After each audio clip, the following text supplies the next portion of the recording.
Nidhi, should we wait? I think we'll start. Uh, People are still logging in, but that's okay. Okay, yeah. Okay, because it's 6:07 already. Yeah, we'll start. Oh, great. Um, Good evening, everyone.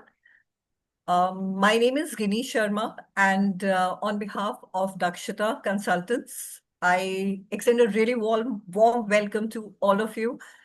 And thank you for joining in on our webinar on organizational development. Um, just a brief about Dakshita. We are a young organization. We started our operations around 2 years back. And since then, we've successfully, cater to a number of clients from different sectors like hospitality, pharmaceuticals, NGOs, the power sector in OD and leadership coaching and development. So yeah, that's a brief about us. It's a Saturday evening, so thank you so much for joining in on this webinar. And now I invite Dr. Nidhi Vashishth, who's a certified HR and OD expert, and also founder of Dakshita Consultants. So Nidhi, over to you. Thank you, Guinea. You're welcome. Guinea has been my dear friend, and we our association go a long way. And today, when I look at the screen, I feel really happy to see uh, some of the people with which I have learned myself have also taken out time to hear about it. There are fresh students, scholars, colleagues, and people coming in from the fraternity. So I feel really blessed and privileged to be offering this particular piece of knowledge that I thought that I have accumulated in enough that I can at least share for a common understanding. So that was the whole intent of doing it. And I think OD as a subject, when I probably in the last, I think over 2 decades, whenever I have known a little more about OD, it has appeared to be something different. So there are different shades and depths of the subject, and that's where I found it a very interesting concept. The kind of work that has gone by is giving experiences of live handling with the organizations of how it flows into. So we'll talk more about it. Just giving you a little bit of format that we have decided for the day. As Guinea shared that we have taken your Saturday maybe plans, and no, you all have shown your learning curve and logged in for these couple of hours with us. So what we are going to do is we start around next couple of minutes that we start the discussion of the concept. Apart from that, about 45-50 minutes, we after that we open it for a common discussion. Till that time, we would request you to keep your audio videos on mute, and we can raise hand if there's something which is pressing and you would want it to be discussed right now. Otherwise, we'll create like an open house, and you can throw questions wherever you feel like in terms of how you would want to take it up as a profession, or you would want to take it up for your own organization. So that's typically the format.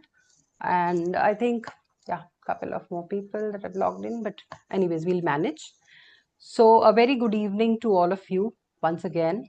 And it looks that whatever we are going to present today is is such a vast topic. So definitely I'm going to be only presenting a tip of the iceberg for us to have a common understanding. And as I shared, there are few people amongst us who are already practicing as an OD consultant. So let me see what my perspective has been, my experience has been into this field, and how that can add value. So we'll try and balance the content with basic conceptual things. And if you want on some topic where you would want more details and depths, I'll be happy to share on that. Is that okay? Anything that you would like to share, any one of you, before we start? Or just give me a thumbs up so we can start on the discussion. Are we good to go? Okay.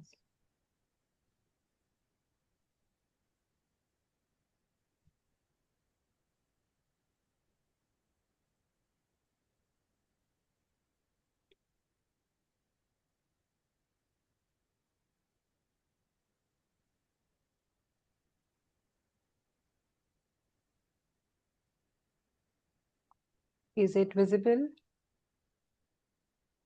Okay.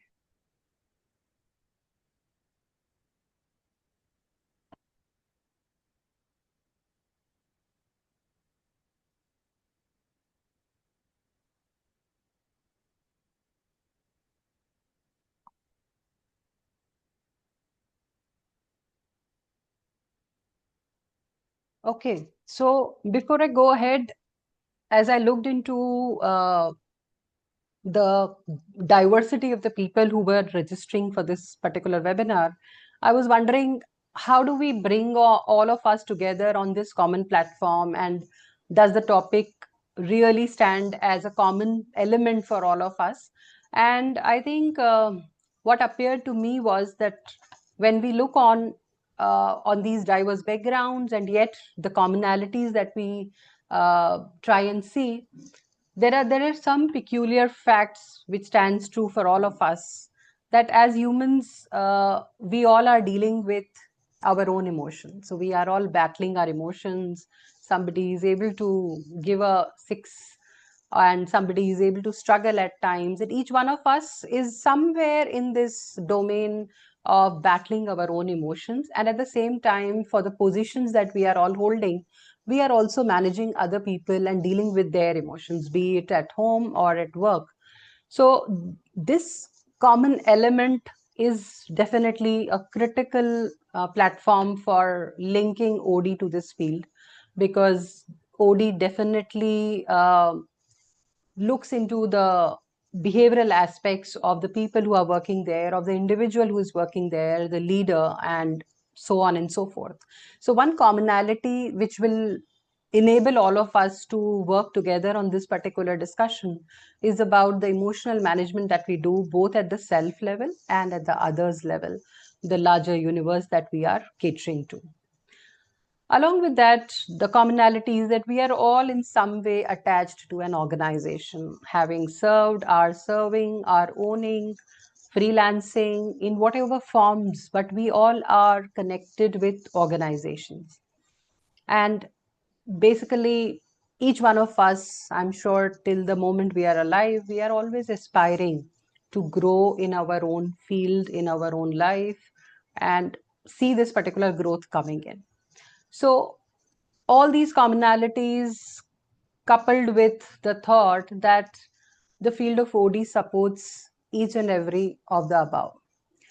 So that this was the perspective I wanted to begin in with, that OD is not something like a function which is just available for you. You know, you could hire someone for as an OD person, but the person that you hire as an OD person or the consultant that you take in has to have some kind of background, some kind of behavioral process understanding, because this is what the domain is going to look like. So commonality is something that is going to help us to understand this particular topic well.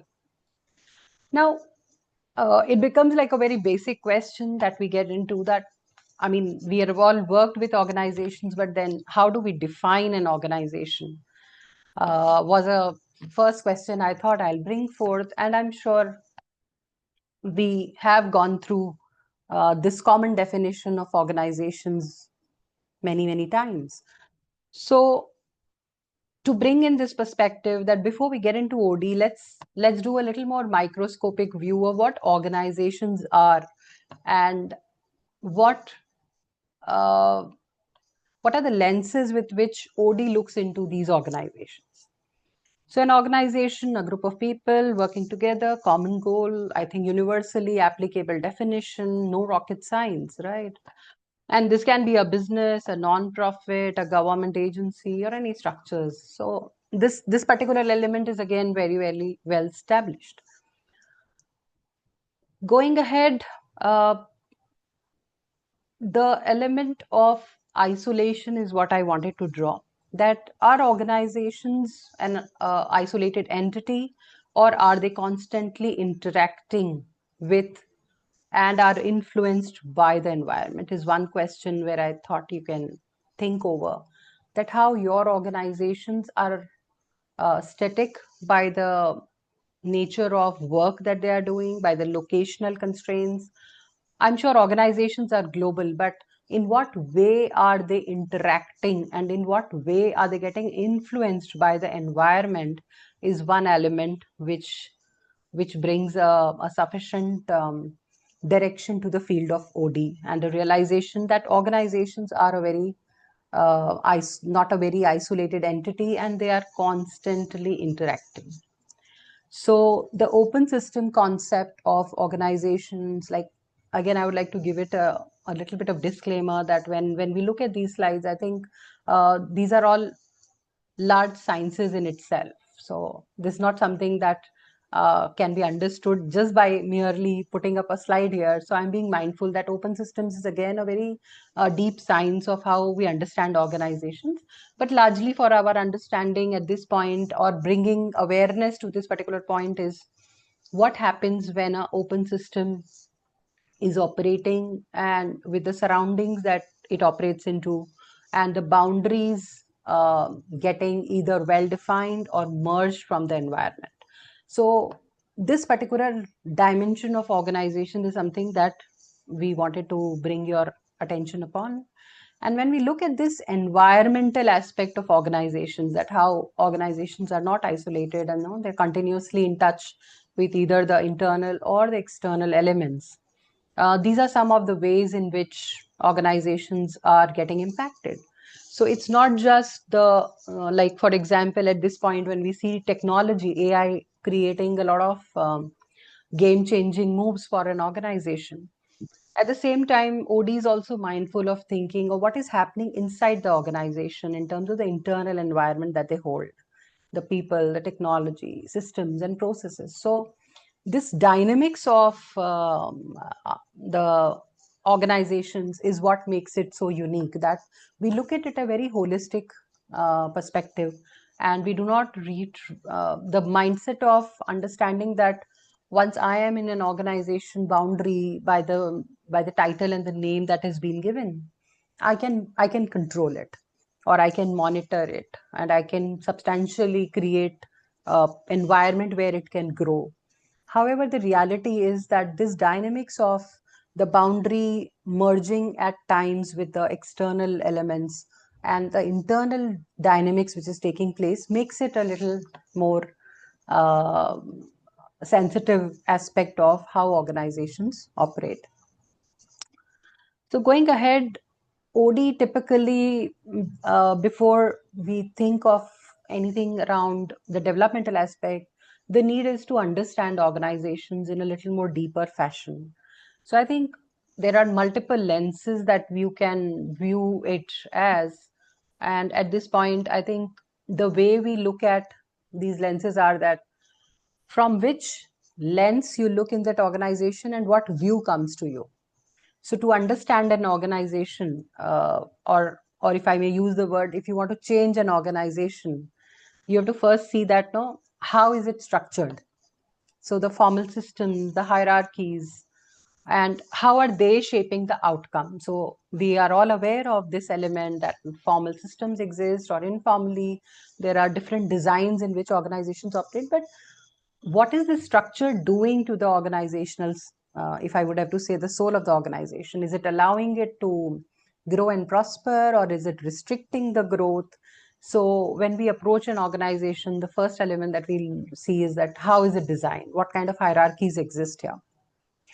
The second element, which I think is one of the most complex, is about understanding that how decisions are being affected by the power, influence, and conflicts. So we stay here when we approach an organization and we try and see how, where are the power zones of the organization, what kind of influence they have over the system, and how the conflicts are affecting the decision making. So another lens to understand, and therefore you will see that, how organizations can be, these are like, we use the terminology to say that, no, it's like an onion theory. So each time you peel an onion layer, you'll find that there's something new coming up. And therefore, to say that I know my organization very well, at least I would say that I think it's like, it's something that we should refrain from saying, because at times organizations, whatever they appear to be and the way they are actually functioning could be completely different. And at the same time, yeah.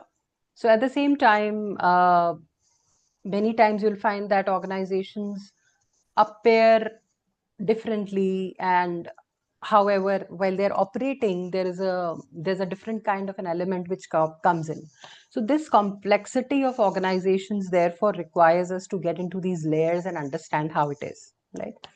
And the third element is about the cultural lens, that what is the culture here? What kind of values, norms, shared beliefs are guiding the behavior?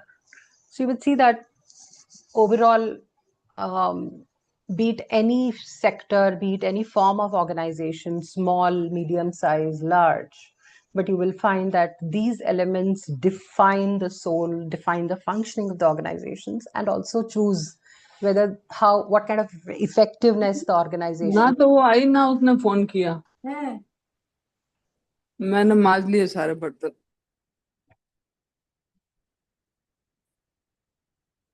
I would mute. I request you all to be mute. Otherwise, I'm going to just put a small 1 minute.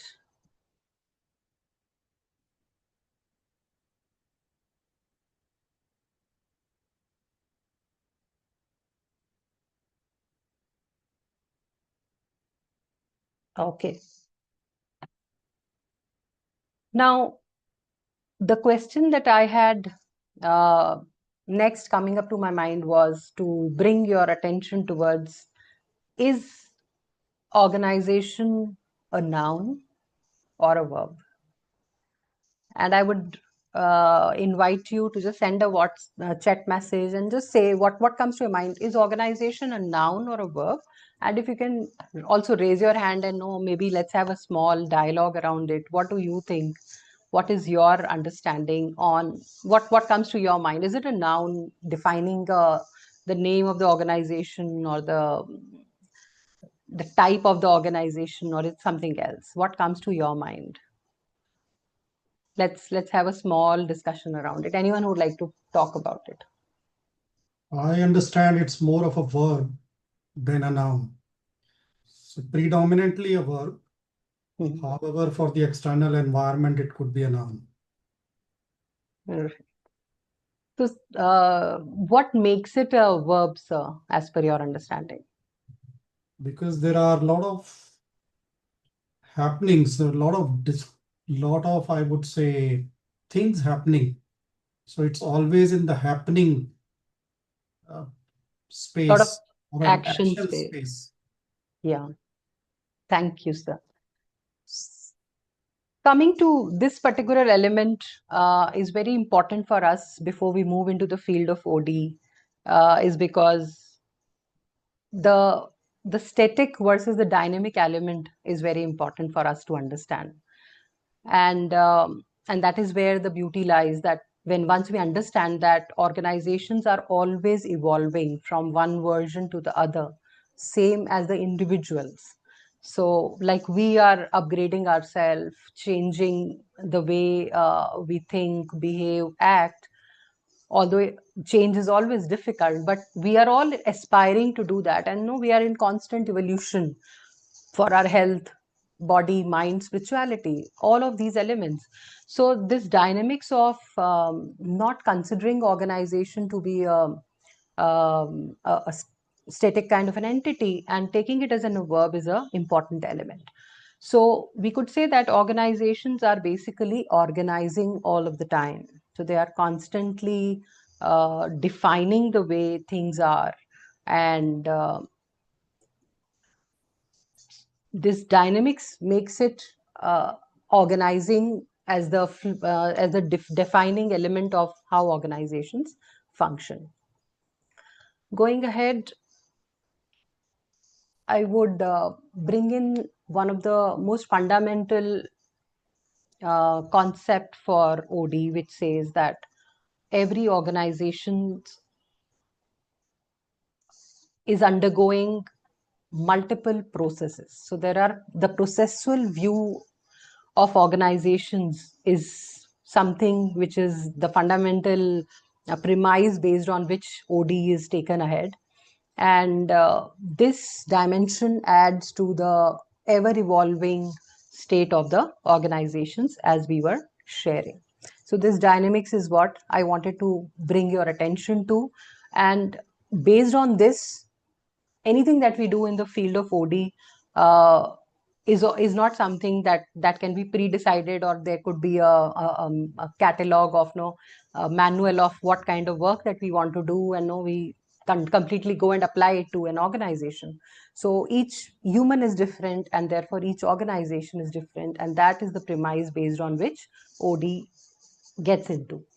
Now here, bear with me, because a little bit of theoretical concept I thought for the people who would like to go and maybe refer it in future. The entire premise of process theories of organization is applicable that the world is always on the move, and the connectedness of the organization prevails over the size, flow over stability, and the temporality prevails over the speciality. So the temporal dynamics is often understood with a contextual frame. When I talk about this, I believe when we look at an organization, to make it a very simple understanding, you will find that if, for example, that organization is about 10 years old, 30 years old, right? 2 years old, right? The entire organization is speaking about a historical perspective of that particular organization. So there is a lot of history which is there, right? And based from that history, the future is being defined. So when we go in an organization, or we try and see how this organization can be put on a supported and enabled on a growth tangent or changed, we have to be very mindful that this is going to be complex, at the time chaotic, because it's not a very guideline kind of a thing, and it recognizes that there could be some unplanned changes, unforeseen things that may happen, and this processual view is very important. And therefore people who are practicing OD, they go with the flow of the organization. So today, whatever we are designing for the organization, maybe after 6 months, or maybe the very next day, there need to be the touch with the present of here and now is very important while we do any kind of OD work. So when we look at this particular element, I would say that from point A to point B, whenever we are trying to move, and here I'll give an example, assumingly we are trying to adapt to a new technology, we are trying to do some kind of mergers and acquisition, we are trying to bring in some new units, new branches in our organization, or maybe lay off few people. So any kind of positive or negative impact that is causing to an organization, there are multiple process loops that are happening from point A to point B. And this journey at times is not completed. So when you go back in the retrospect and think of in your own organizations where you have worked or you're working, you would find that there are many things that you initiated, right? You wanted to do something in that particular organization. You had visualized something for your organization. There was huge amount of effort which was being put into that organizational decision and choice, but suddenly it just fizzled out. So we see that these loops are what is the definition part of it, that they are constantly moving and evolving. So not every process sees the day of light. There are few processes which are left out in between. Now at this point, I would request you to take about a couple of minutes and think about, maybe if you could share on the chat, what are those one or two processes that you see in your organization which are constantly being left out. So I just want you to think about that particular element, that what are some of the processes which were left stuck or unfinished in your organization, in your client's survey interface, or in your previous organization. So if you could just send me on a chat, let's try and see if we can have some commonality of understanding of what were those unfinished loops in your organization. Am I clear? Anyone who could like to share?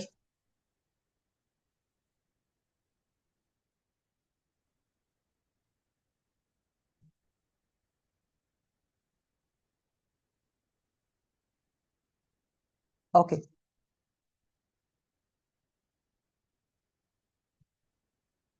Yeah, I think one response that has come to me directly is about the attrition.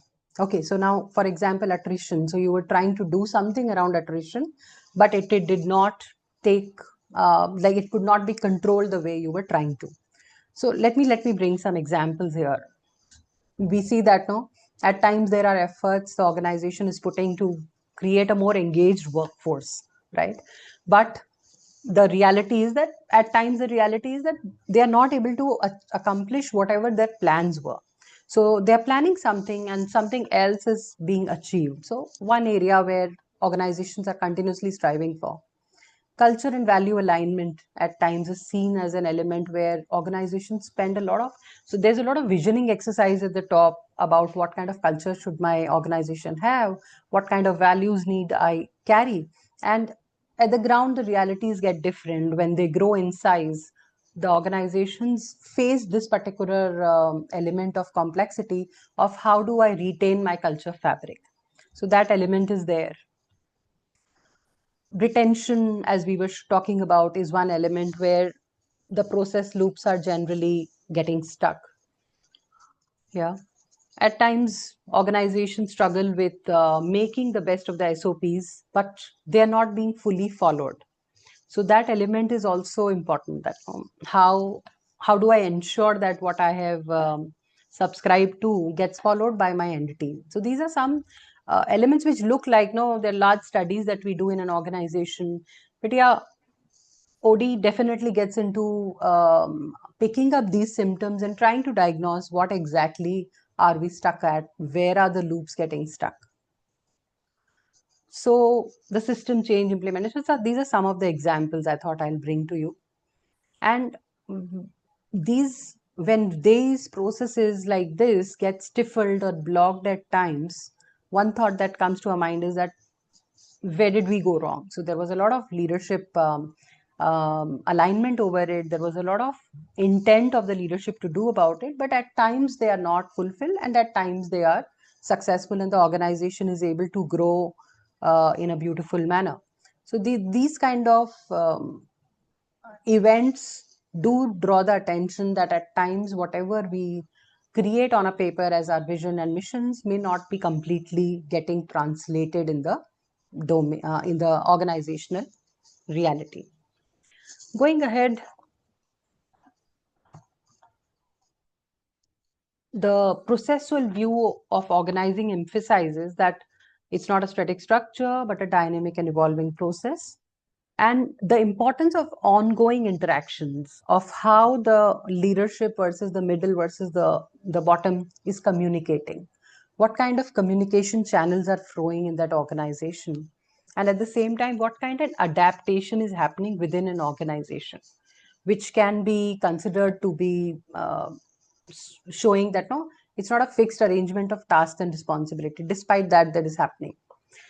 And this approach also acknowledges that change is inherent. So whether we are consciously choosing to change or we are adapting to the environment, at some degree, change is constantly happening in the environment. So that dynamics is also a point of the basic focus here. Along with that, so uh, this particular processual view is what OD relies on heavily, because change cannot happen unless we have understood the history, culture, and internal politics, which makes it a messy process. So we say that we cannot just consider it as something where we can diagnose and we can give this kind of treatments to the organization. Along with that, your understanding of the liveness of the organization, which is constantly changing, is very important. So I think we have spent a little bit of time here, and we now move towards, after setting this particular premise, I would offer the understanding on what OD is typically. So I would like to share, there was this seminar that I went into, and this was for SMEs. And that is precisely where I thought I should share my understanding through a webinar, because there was a gentleman who was struggling hard to understand what is OD. Is OD a process? Is a function? Is it a practice, or is it some kind of technology I need to purchase onto? So you would see that largely this particular practice is not that prevalent in every sector, every organization today, for the prime reason that we believe there are at times myths that no, this is something that HR will do, but the science of OD does not restrict itself to HR, and therefore, if we want HR to uh, drive OD, there are its own limitations, because the dynamics of leading the top management and helping them understand the way they are organizing the whole process of technology process systems requires a little more holistic, a little more macro view of understanding organization. So it's basically a practice which is ongoing. So we say that continuously, systematically, somebody who is taking care of how this organization can be more effective is the field of OD. So therefore, and another element which very critically defines OD and differentiates it from other sciences is the field of scientific study and inquiry. So the kind of work that goes by in understanding the application of these behavioral sciences and setting the inquiry with the other people also differentiates OD from other functions. Now, when I think of scope of OD, definitely it moves to these critical elements of systems, technologies, people, behavior, all aligned to the strategies and goals. But the most important element is the OD practitioners and their ability to sense what the internal, external environment requires and what is happening in my internal environment. So, for example, the continuous process between the internal and external environments requires an organization to be responsive and prepared.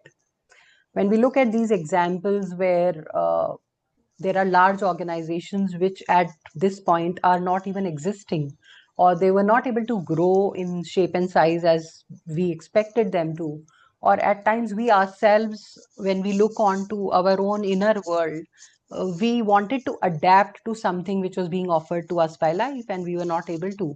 These kind of elements draw an attention that the constant ability to sense what is happening in my internal world as well as external world and then adapt to it. I think these three words define what is happening in the layers of the organization. So this responsiveness and preparedness is what OD enables. And definitely leadership development comes out to be a very important element, making leaders agile and responsive. Another very important what OD focuses upon is creating the culture. And I think most of the work rests here, wherein we try and see that no, the organizational culture is speaking to the vision and the strategy of the organization. So trying to see what kind of bottlenecks this organization is having, what was their vision and mission and strategy, and what was committed to their external as an outcome to the external world in terms of their customers or in terms of their services that they had offered, products that they had offered, and then what is happening in between. So these dynamics are what OD covers up. Along with that, creating a mechanism for dialogue among organization stakeholders around learning, direction, vision, and practices. So these particular elements define organizations, and the scope of OD therefore becomes all pervasive, and it extends from one point to the other. I think there was this question which keeps coming that no, what role can an OD practitioner play in an organization? And has he or she to be necessarily outside consultant who will come and drive the growth and change plans, or it could be an internal? I think right now we see in our country there is a very fine balance of internal consultants thriving beautifully And these practitioners therefore are trained and expert in understanding the dynamics of change, definitely. Along with that, seeking continuous improvement, wanting to see how to bring in this change element. All of these elements are taken of adaptation from the OD practitioner. So, but essentially, yes, they are change agents. They could be internal or external, and who are helping organizations to diagnose problems, design interventions, and facilitate change. So, this probably is what the role requirement of a practitioner looks like. To sum up, the understanding of OD as a concept, I think it enables change, supports growth, obstacles to be removed, weeding out continuously what is not serving, being mindful of the environment, both internal and external, uh, acting as a helpful agency, and taking care of these four broad domains of an organization. So the growth capabilities of the organization and the change preparedness, both these elements are taken care by the field of OD. Going forward, what I would now like to just share as an understanding that this particular field requires someone to develop expertise around these areas of psychology, because we once we start dealing with the people, the dynamics that they are having in terms of the group dynamics, the intra dynamics, all of these elements require somebody to be having a good understanding around social sciences, and also borrowing from management theories, systems learning, and organization learning elements. Additionally, as on day to day, these fields of coaching, decision making, and leadership development are also contributing to the OD practices. So this is how the field of OD is all pervasive, borrowing from various disciplines and creating a platter of understanding from these domains to the organizational understanding. Okay. Now, here I thought I'll share a small case of an organization which comes to my mind. So, this was a pasta organization, pasta manufacturing firm, and they had a joint venture with a UAE food manufacturer. So, in this, the organization, when I entered into, they were very optimistic of achieving tangent growth in their next financial year, and so that particular target, they had different plans to achieve it, and out of that, one plan was that if we are able to supply to the retail wing of Amazon and give them this X unit, there will be a strategic growth coming from the 30% contribution from this particular plan. So when we look into this organization, you'll find that the leaders have made a plan with their UAE counterparts, and they are being aspirational of being able to do it for them, right? And then after this particular exercise was over, they shared with me. So by that time, I was just knowing them because of some behavioral facilitation that I had done there. And then they got back to me and they wanted to do an OD diagnosis. So we started with this reality that what they had achieved, what they had planned for in the last year could not be achieved. Now, you would think that when we come to such kind of elements where the target was not accomplished or the organizational growth is becoming hampered, and when we do a little more understanding, these were the contributors on that particular platform. So there were many reasons which were contributing to this target accomplishment. One of the very important reason that the team researched and came out was that we have an acute labor shortage, and because of which we could not do it. The labor morale was also cited out to be an important element of not being able to achieve what we wanted to. Then, surprisingly, the machinery, which is all bought from global companies, the repair and maintenance of these machinery was not functioning properly.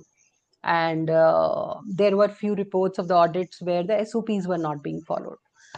On a different element, through some diagnostic work, we also realized that the factory climate was not conducive for them to work. Now, when we look at this particular case, you will see that the interconnectedness of each bucket to the other is what was contributing to the whole, to the probably failure or lack of achievement at a macro level. So this interconnectedness is what OD gets into. So it's not restricted to probably, because when we say, like I was doing behavioral facilitation for their leadership team, and so there was these, whenever we are doing behavioral facilitation, it's like an exercise which is largely one time. You'll conduct a program and you will come out of it, but you don't know how it was taken. There are times when we do training, impact studies, but largely when we look at from an OD lens, we will see that no, this interconnectedness is what needs to be battled at the ground level, just to see how each is contributing to the other. And in all of this, how the leadership is playing its own role to the vision and the alignment of the entire organization to be able to achieve one plan is what I believe makes OD very interesting, because there are no restrictions of talking to only the operations or talking to only the production and understanding their failure reasons, or alternatively going into the HR element of only doing a field study of climate study. But this holistic connectedness of the various systems and the OD practitioners, the requirement of an OD practitioner's access to all these systems is what makes OD unique.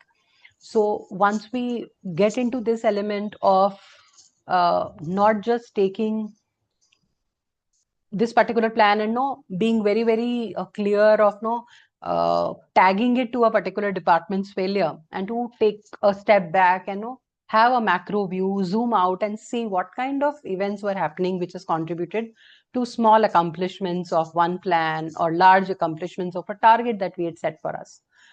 So I think what I find unique about OD is that it allows time for reflection.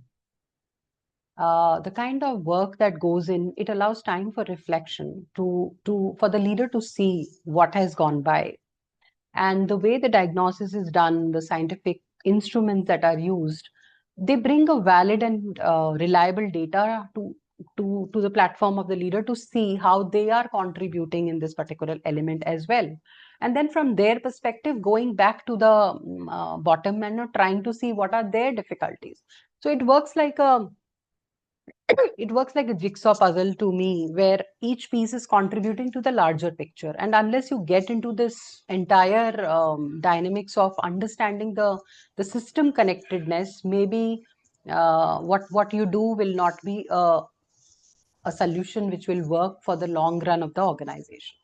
So I thought I'll present this particular case for us to see that OD takes a very systemic view of what an organization is.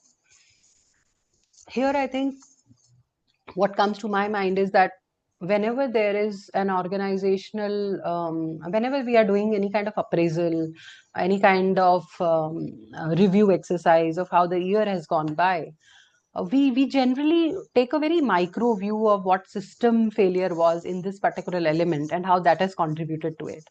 Because definitely we are, at that point of time, the interconnectedness is something that nobody is going to bring on the surface unless that person is typically doing the OD work. So what excites us here is that this becomes like organizations, definitely the complexity of organization has to be understood, and you have to then slice each of the actions that are happening to the other layer to the organization. So something which is happening on the surface has got deep rooted connections with other departments, their behavioral understanding, their psyches of how the leader versus the top management, what kind of climate they are having. And therefore, OD becomes a systems, uses a systems theory to understand this whole system and focuses on each and every element of what is happening to it. Yeah. In this particular webinar, I think the behavioral side of OD, where we try and see what are the behavioral processes. We are not going to talk much about it at this point, but yeah, there's a phenomenal work in understanding of which goes in understanding what kind of behavioral processes are happening in this organization, flowing from the top to the bottom, and which particular process needs immediate attention, what kind of interventions can we do to bring in those practices to growth direction. This dynamics is particularly the beauty of OD, that it takes up a systemic view, right? And I think when we take systemic view, there are some clear advantages, because the problem is now not being solved as a quick fix solution. It gives you a deeper understanding of the organization is behaving.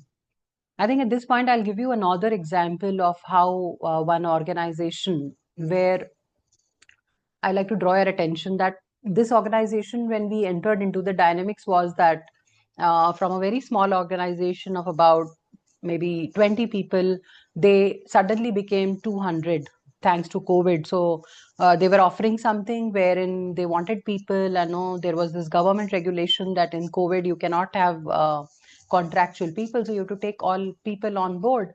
And in this particular organization, suddenly the growth happened. So when I entered in this organization for system policy creations, I think what was coming out starkingly to me was that the owner, the director of that organization was not happy with this growth, because he had to just accept the fact that no, if he has to survive, he has to follow the government regulation, and no, he has to just take those another 100 people more on board and give them salaries and give them permanent letters. So this behavioral aspect of the leader was actually obstructing many things that are going ahead in the organization, whether it is a team building exercise, or whether it is giving delegation to the down level, or whether it is giving autonomy to the people across the states. So you'll find that this organization, when it came to me, I felt like I'm stifled, because the leader in itself is not allowing the organization to flow out. And at times when I do some kind of reflection coming back from a client's place, I do feel that no, are they allowing the organization to grow and prosper? So at times these dynamics also come to play, that no, definitely it happens that most of the times we believe that leaders wanted something to happen, and the juniors did not support it, the lower bottom did not support it. But at times this dynamic is also a very unique, where the leader itself is not very happy with it and do not know. So what kind of work would you do for them is requires a lot of hand holding of the leaders, mirroring that no, you see what is happening at the ground and know how you take it further. So the benefits are that, yeah, I'm sure very clear here that adaptability enhances decision making and organizational culture. So this systemic view typically enables us to see organizations in a more holistic fashion. Now, getting into how OD typically progresses through these 5 phases, I thought I'll just share a little understanding on these elements.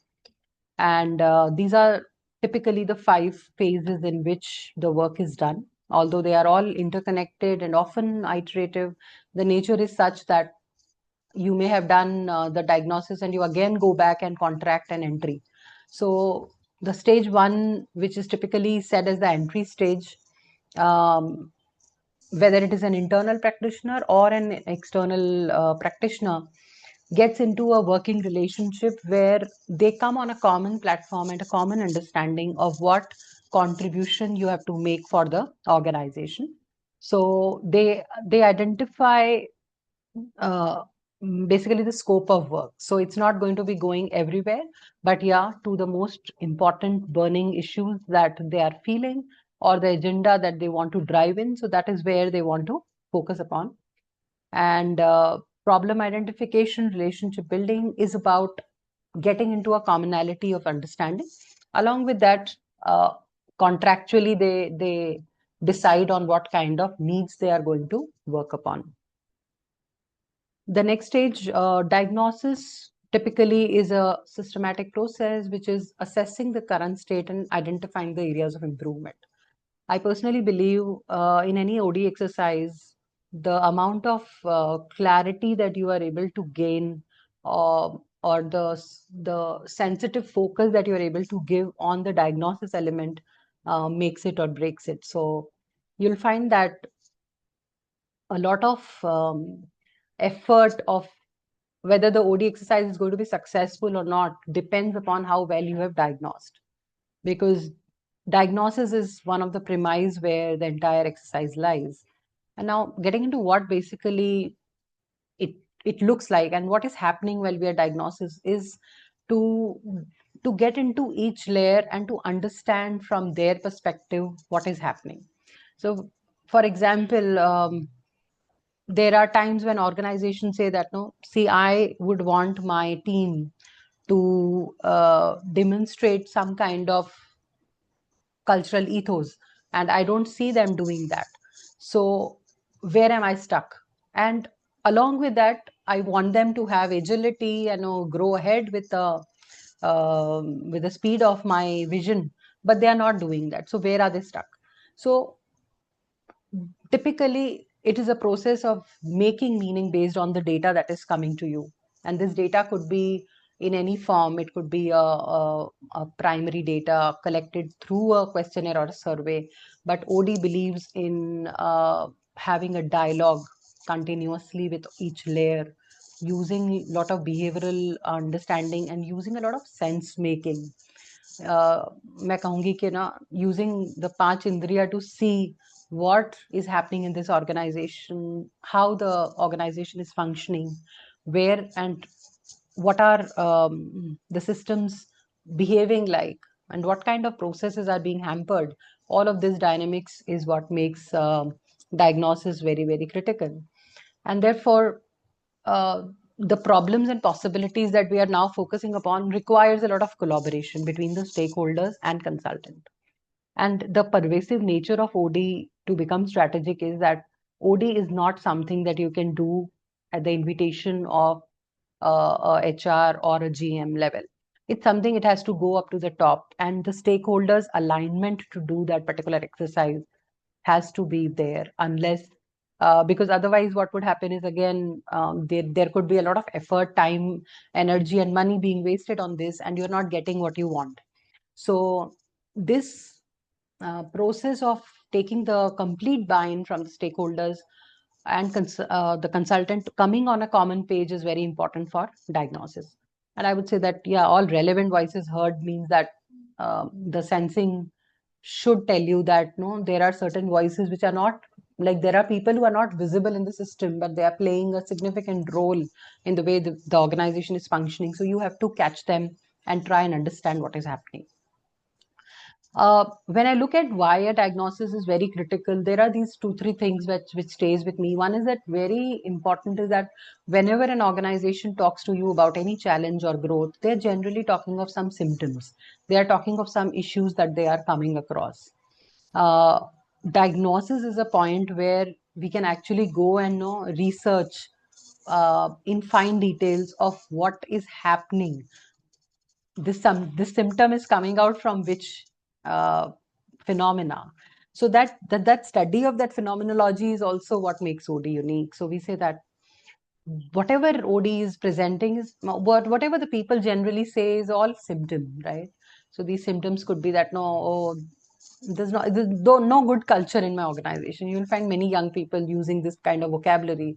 There is a toxic culture versus a very a culture where I don't see growth for myself. Or I think very recently I recall my younger sibling joining MNC and still coming back and telling me that one thing I hate working in this organization is that they don't have a work-life balance. and they are just not concerned about it.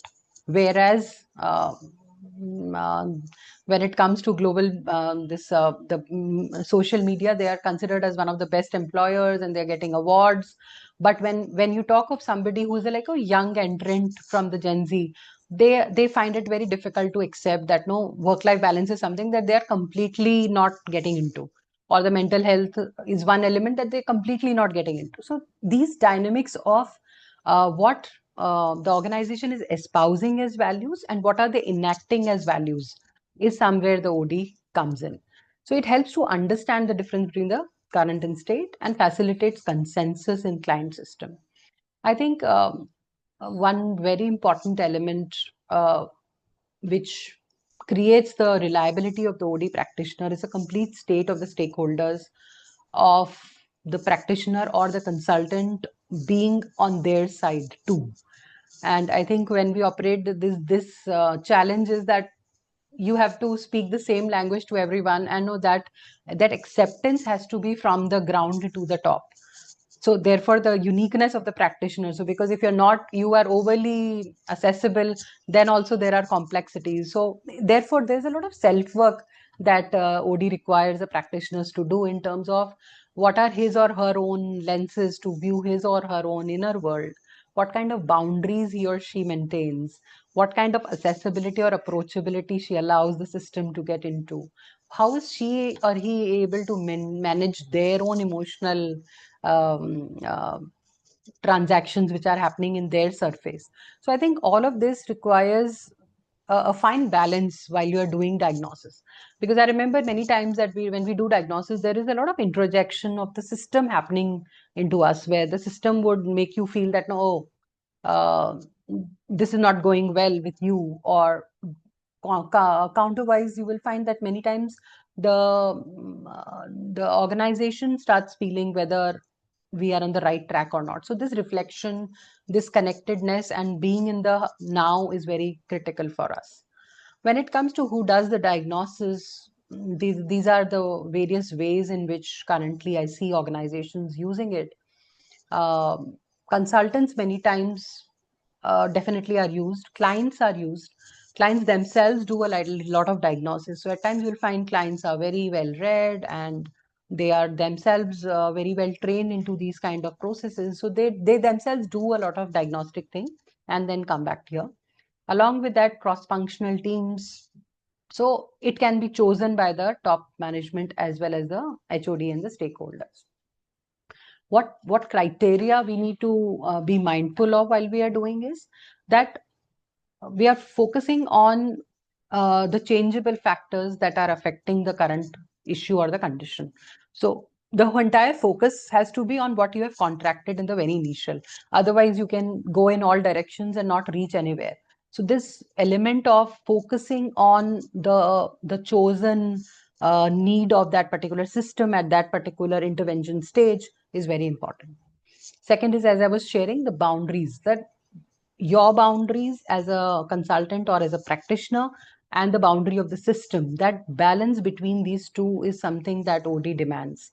Otherwise, it becomes very overwhelming for someone to get into a system and get affected by various aspirations, where various perceptions at each particular level. So along with that, this, I think on the item 4, I would say there's a lot of science available on how to diagnose. There are a lot of theories and models which you can use to see what is happening in the system, so that, because this diagnosis has to be a very scientific way, the way the doctor, a medical practitioner would do it. So as we do the whole all body checkup, similarly, when we do an all body system checkup for an organization, your own expertise or a clarity a little on the theories and models which you can use. Research design and method, you can have a team who can do it, or if you yourself would want to do it. So, but because we do triangulation theories, we do a live data collection from the sensing, we do a secondary data and a primary data. And this triangulation approach makes diagnosis to be the most scientific process on this entire OD exercise. So process is one of the keywords, and the neutrality about these issues under study here would signify that no, you can't have an opinion at this point, because this is your perspective as a team, as an individual, as a practitioner, about what is happening in the organization. Once you take your diagnosis back to the organization, that is the time where you can have opinion. So you can't be judgmental in terms of, and therefore I think there are many times when I have faced this particular dilemma where the organization will say, I want to make some values for my organization. Can you give me some globally renowned values that the organizations follow, or the vision and mission statements that they follow? And we say, no, this has to come from within. This is such a core fabric of your organization. So there is no catalog from where a consultant would come and bring it to you. Unlike something that at times happens in the training fraternity, when we have done it successfully for one organization, I personally would at times in my stage of my career feel tempted to use that same material for some other organization. But once we get into this field of OD, the uniqueness of each human as well as organization is something which is fundamental to whatever work we are doing and designing. Once we do the diagnosis element of it, we then move towards the interventions. So I think the largest exercise in this OD phase is about the diagnosis. Once you've done the diagnosis well, you can move to the next intervention stage, plan changes, and improve the organization's functioning. What are the interventions that are needed? Maybe I may be hypothesizing it at this particular point, but at times what I find many times organizations choose to do interventions without actually getting their problem diagnosed. So because they feel that, no, this is the need of the hour, so let us call someone to do this structured set of activities for us, and they miss out on the diagnosis element of doing it in a scientific way, and therefore at times whatever intervention they have done and the time energies put on that intervention does not bring the impact that they were wanting to get into. So intervention stage looks into the specific problem that has come across from the diagnosis. And as I said, that diagnosis is then vetted with the consultant, with the top management and the stakeholders. So this particular dimension, I think, will add beauty only when the diagnosis is gone well. This is a sequential step to how you diagnose well. Offering this, I think, most commonly known OD model, which comes from French and Bell, one of the very basic book for someone who wants to read more about OD.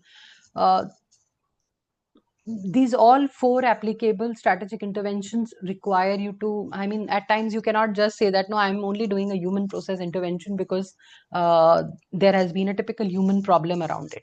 So the systemic view has to be always kept alive in terms of how I can use the technology and leverage the strategic transformational wing along with the stakeholders, and then design and choose what kind of interventions I need to do. So there's no quick fix solution for this, and there is no set norm of what you would like to choose. But picking it up, the dynamics is that, yes, if you have diagnosed well, and if then you have chosen an intervention well, there is a likelihood the impact will come up in a more, I would say, an accurate fashion. Yeah. Any questions at this point, or do we go ahead? You could send a chat or maybe raise your hand if there is anything which needs to be addressed at this point.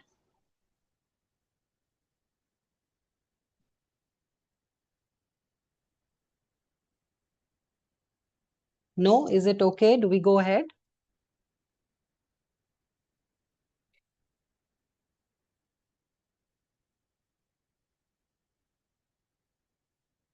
Okay. When you look at the field of OD, there's one dimension which I think when it comes to the process consultation aspect of OD, where we are heavily relying on the processes of an organization, one very important phenomena which normally does not get captured is the unconscious of the organization.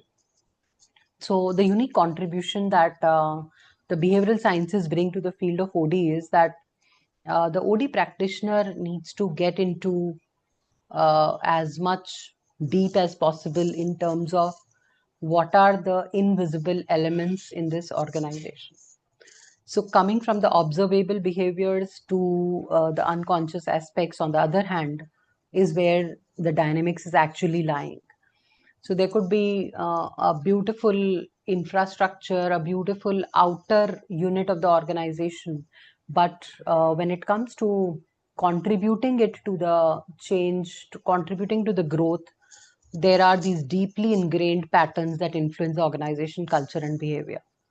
And I think this simple design will clarify, although we cannot go into the details of this, but yeah, bringing your attention that OD gets into this particular element while they are doing their interventions, while they are doing their diagnosis. So something that is, and I'll give you a small example. At times there are organizations which even get their vision like beautifully framed by from a consultant and put up on a website, and what they are doing on the ground is completely different. Or at that particular time, the way the dynamics is happening between the employees is something that they themselves are using very different elements of what kind of behavior dynamics they have and what kind of behavioral dynamics is happening on the ground. So this element of the conscious versus the unconscious is also taken care by the OD, and it's deeply ingrained patterns that the OD practitioners understands and tries to influence it in multiple ways. Okay. Going ahead, I thought I'll bring a small case to your attention so that whatever we are talking, we can see how it looks on in action. So this case is of an hospital, which is a multi-speciality hospital having a 30 years of legacy. And when I met with this organization, they were on a growth tangent. They were trying to rapidly expand their units across India. And it was a family organization where 3 generations were working together. Now, completely looking onto the symptoms, which I thought were very critical there, were that there was a lot of ad hoc decision making that was happening. When I entered into the system, started my diagnosis at different layers, I did realize that no, there is a lot of ad hocism in the way they are taking decisions. Now, when I look back, for us it looks like a small symptom that no, somebody saying that ma'am हमने कोई decision लिया and then दूसरे sir ने उसको cancel कर दिया, and then this is how it is happening. So at every point I was finding the same language which is being used and the same frustration at every level, that no, there was a lot of confusion because the HOD levels, they are continuously changing the decision making and no, continuously impacting on this because of the promoters interest in those particular elements. Along with that, there were symptoms like psychophancy, which I saw, where there is a leadership lobby because these are family members. So one generation has their own followers, and the third generation that has come in has their own followers. So this dynamics between all of that was taking place. Then there was a visible drift between the doctors and the admin staff. A lot of dynamics was happening where the doctors completely mistrust the admin, and the admin is believe that the doctors are completely inaccessible to them, or they are like a secondary citizen to that. So that kind of, the organization had a very divided kind of dynamics that was happening, which will happen to some extent. But I think what came to my understanding was that there is a visible shift, and because of which the organization is not functioning as a unit. Yeah. And then the dynamics of having somebody and proudly saying that this person is about 30 years old in the system and this person is naya, he's a kalka bacha, so he is not going to be able to do it. This misalignment was also something that was taking back the organization. So old versus the new element was also that came as a symptom to me. And along with that, many things were coming out. The casual attitude of the staff with regards to SOPs, KRAs, duties, protocols. So you would understand that no, when a family organization chooses to become a professional entity, in that particular phase of journey, there were these kind of symptoms that they were offering. And then the nurses' attrition and inefficiency was something which was very, very vocal and very dominantly seen across their units. And ultimately, what I could see as a symptom was that the patient care was being neglected. Now, while in this particular organization, when we started doing the diagnosis, Burke-Litwin is a model that maybe you would like to refer to, or you would have referred, where it goes into the entire system in these three layers of what we typically call borrowing from the OB sciences of systems, where it goes on to the individual level of understanding what is happening at the individual world. It then goes to the group level of how these individual contributors are behaving in a group fashion. And at an organization level, what kind of strategy processes are being framed. So this entire diagnostic exercise probably would have lasted for about 3 to 4 months for me. And the qualitative research methodology as well as the quantitative was being used, and a triangulation approach was adopted, where my sensing data of how this organization is behaving and what is the dynamics that I am being able to sense was also joined. So this entire diagnosis was then presented to the top management. And when we look at the perception of these people, they had a very mixed opinion of what is happening here, and know how much would they want to accept the data that has come out. So for me, this case was unique because these three generations, you would find that the top the leader data was, and was completely mindful of what is happening. So this buy-in from the top was very, very critical, and that which luckily happened. And then we went and presented the hypothesis for this firm, where we mentioned that no, the culture here is based on a family narrative. And when we say that no, this is your hospital or this is your own organization, what we are trying to say is that it may not be professionally managed in terms of the SOPs and things like that. So somewhere this element was coming from the top to the down. So this dilemma was impacting the way they were doing, right? And along with that, a unique aspect that doctors were functioning like subunits. So their pockets are full, their offices, their cubicles are full, and the management staff is either using a psychophancy or a blame game. So this was another element that I brought to the group levels awareness. And at the bottom level, where the patient is being transacted, you would find that, well, because of the constant attrition, the nursing staff was completely on a go. So there was hardly any retention, and this created a patient experience being neglected for them, because there's a complete misalignment and lack of unified goals from the top. And therefore this entire blame game was creating a frustration on the system, and it was being projected on nurse, in the sense that I think from 150 people that we would have covered, everybody was saying that the problem this organization has is that the nurses are not efficient. So the entire blame game was happening for this community, which was themselves in the age group of 20 to 25. So you'll find the entire system saying, अरे nurses अच्छे हो जाएंगे, वो well trained हो जाएंगे, तो सारी problems दूर हो जाएंगे. So the layers that we get into and the diagnosis that we get into brings in this awareness to the top management that what is happening at each level and how you are contributing as a leader on it. So ek hota hai na, when we start maybe a coaching exercise also, you will find that what that particular leader is and his own behavioral processes are also impacting on the behavioral processes that he or she is flowing into the organization. So that element therefore was brought to their awareness, and from there this intervention phase started. And the leadership alignment was the first level that we had to bring in, because the collective choice of what they want from the organization had to be there. So that element was there. The vision and values alignment was something that was decided as the next step, and so on and so forth. So various diagnostic interventions flowed out of the diagnosis and the intervention consensus which was built between the stakeholders and the nurses.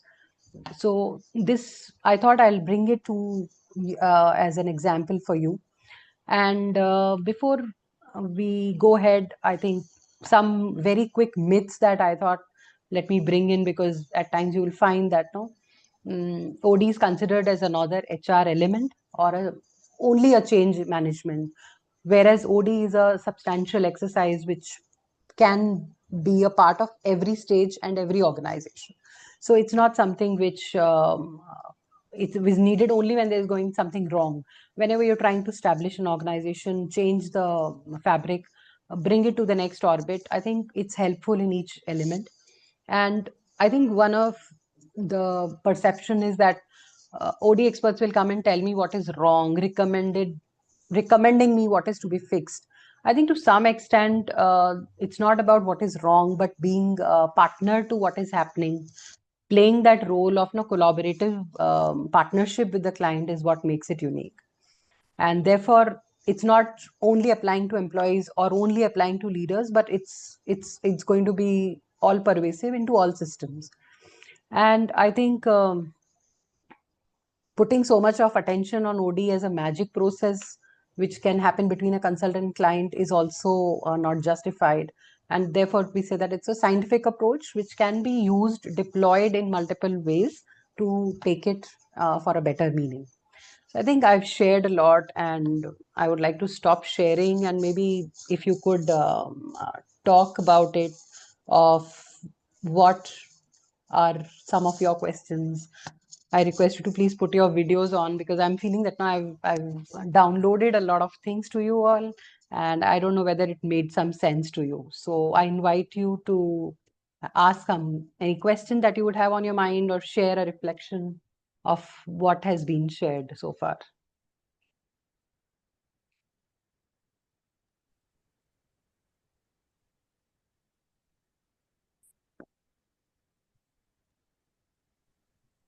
We actually request everybody, if you can please turn on your videos so that at least we it's can be face comfortable to there. face. Yeah, thank you, sir. Thank you so much. Good evening, sir. Hi, Dr. Nidhi. Namaste. Namaste. Thank you for sharing your wisdom with us. Indeed, very useful. I have one or two questions. Yes. In stage 1 of diagnosis, actually there are no slide numbers, so I wouldn't be able to take you straight to that slide. But if you could relate to, Yeah. One needs to also decide at this stage, I feel, that how the success of the OD will be measured. What are the measurables for success? Because sometimes you achieve something and you believe you have achieved, and the stakeholders say, no, nothing happened. They were probably looking for something else, which was not well defined initially and agreed upon. Right. Therefore, it all goes haywire or not very effective. So that's one. Also, many times these OD interventions do not produce the desired results because people and their behaviors are forgotten. People's mindset especially is missed.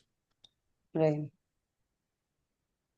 So, though there were pointers at it, but I believe it must come out very strongly that unless people's mindset change, the buy-in will not happen. And without a buy-in, we may be able to do some cosmetic changes, but no transformation, or very little transformation. Absolutely.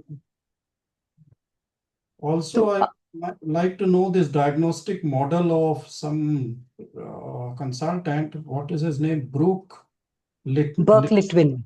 Yeah. So there are many available. However, I find it useful because it goes into all the 3 layers and gives you complete reliable data. I could mail it to you in case you would like to explore more. I think so. There are 3 things that you mentioned, sir. So one is need element of the diagnosis, where you say that no, the client would say that no, we did not wanted this to happen. So they don't accept the work that you have done, or probably change the narrative. So I think here the with my little experience, what I have seen, the contracting part, while it is done between the consultant and the client, the before diagnosis, the maximum time and energy has to be spent on that to understand where are we headed to. So that boundary of work to be decided is something that has to be done in a consultative fashion. And we are also we believe that it has to be documented at the very right of the start of the work so that it can be done. And along with that, as you shared, to some extent, yeah, when we are doing a structural or a process kind of an intervention, we can decide on the measurable aspects also. But कई बार जब mindset का बात हम करते हैं, mindset is a very important element of OD, and where you are talking and you are trying to influence the way they think, right from the top to down to whatever level you can go. At that point of time, at times the behavioral outcomes that you can choose can also be very, very clearly decided upon to a great extent. But however, I personally believe that to some extent, the behavioral dimensions, the measurability may not come out as handy as you would do for a process or a structural or a systemic level. But yeah, with these behavioral interventions also, what are you aspiring to get on the table, on the action? That element in the need element, need diagnosis, whatever you're doing, the more you are able to define, the better it works, with my experience so far. So as you said, sir, like mindset wise, because when we get into the behavioral science, I think that becomes a very different topic for us to talk about. So which, because of the paucity of time, I could not get into a great detail on terms of the behavioral element that at each level, how the consultant brings in, and then what are the processes, because that's a full science into it. But yeah, OD without understanding mindset may become very, very a shallow exercise. And thirdly, sir, as you mentioned, I think the third element was the model. So there is a whole catalog of the models that you can use. But I found there are 16 elements that the Berk-Litwin model gets into, right from the vision and the strategy, and it goes to the lowest level where they are understanding the individual's perception and beliefs and understanding. So belief at every level is what the Berk-Litwin model gets into. And that becomes quite handy for us to see the holistic systemic view from this particular model. Thank you so much. Thank you. Thank you, sir. Yeah. Yeah, Rohit, do you have any questions? No, ma'am, no questions. Okay. What I Did you? understood is OD is a continuous process, or क्योंकि since I work in education sector, so I have a lot of questions, but we can discuss it separately. अभी तो ये था कि जो आप जैसे आपने बताया कि ओडी में कैसे डायग्नोसिस होते हैं, कैसे क्या क्या इंटरवेंशंस करने हैं, तो आपका एक अपना एक सर्विसेज कर आप देंगे उसमें, तो हम लोग एक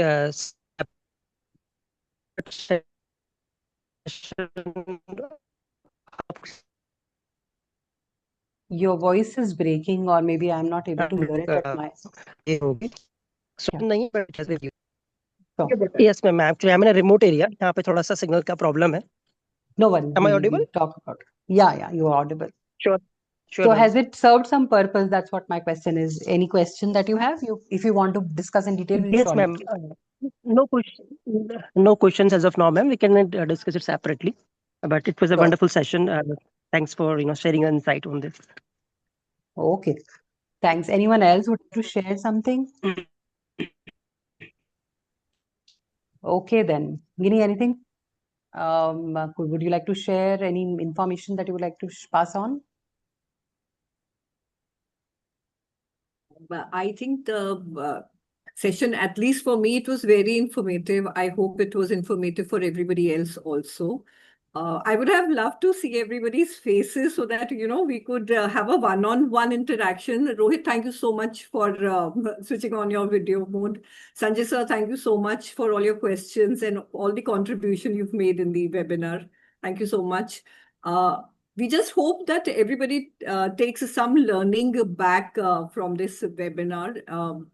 As I said earlier, it's a Saturday evening and all of you have spent almost 2 hours with us. So Hope it was a learning experience for everybody. Rest, I think Nidhi will, any queries you have, you can get in touch with her and she'll help you out. Sure. Yeah, Sure. whichever ways. Fine. Thank you so much all for joining in. I think Guinea will pass on the feedback form. We'll be mailing it to you. So you could share what was good and how we can make it better. But at Yeah. this point, thank you so much for showing this trust to us. I think it is because of the Saturday evening, we had about more than 70 or 60 registrations. Yeah. And there are many messages that have flown that can you repeat it, because today we have got some stuck. But I think Saturdays are like that, because the more learning that you draw from Saturday, there are people who need some free space. But anyways, I enjoyed this experience of reaching out to you with the knowledge that I've accumulated over the theories and experiences that I had. And thank you so much for joining in. Thank Yeah, you so I much. believe, just secondly, I believe there's some glitch. I'm not getting the link. I can't paste it in the chat box. So this is a request No to worries. everybody. We'll mail it across to you. Please take out just 5 minutes of your time and fill up the feedback form so that, we also know how it went for you and what were the learnings. It would be a big help for us. Sure. Right? Thank you so much. Okay. Thank you so much, you. sir. Thank you, Thank you. Sanjay sir. Thank you so much, ma'am. Rohit. Thank you so much. Thank you, Santosh. Thank you, Rakshit. So many people who joined in. Thank you so much. Thank you. Thank you, ma'am. Thanks, Dr. Anita. Thank you so much.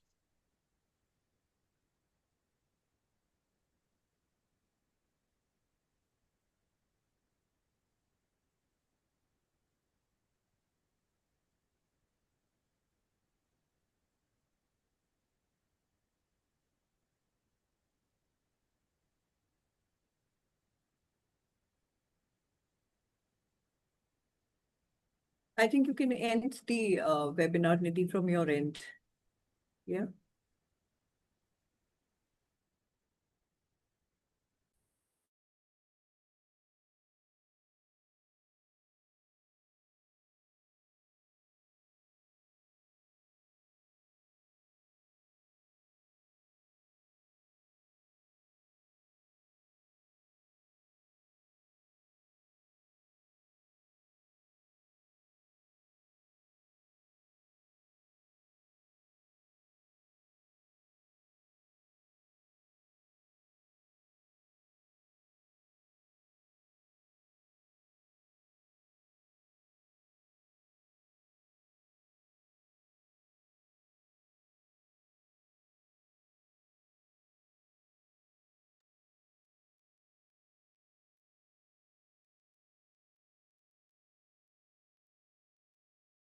Unmute कर.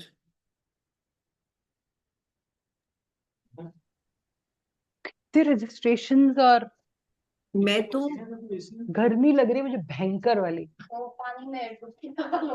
अरे but AC पता नहीं क्यों नहीं चल रहा. तो तेज चल रहा था, धीरे कैसे हो गया? क्या हुआ? तू क्या मुझसे क्या खाना है वही पूछना है. भैया कह रहे चीला खाएंगे. कौन सा? भाई वो तो क्या है, तीनों दोनों चीला. तो पिज्जा खाना चाह रहे हैं. गिनी 1 सेकंड. हाँ. दक्ष और वो. 3 चीले 3 तो पिज्जा. मैंने कहा रुचि तू क्या करेगी, मैं तो पिज्जा भी खा सकती, पिज्जा भी खा लेगी, एकदम से बेटी.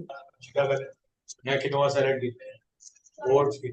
काफी इतने अच्छे ऑप्शन. चीला काय का बनाएंगे? बेसन का. हाँ रिकॉर्डिंग गिनी. बंद करते बेटा, चीला रिकॉर्डिंग में भी आ जाएगा.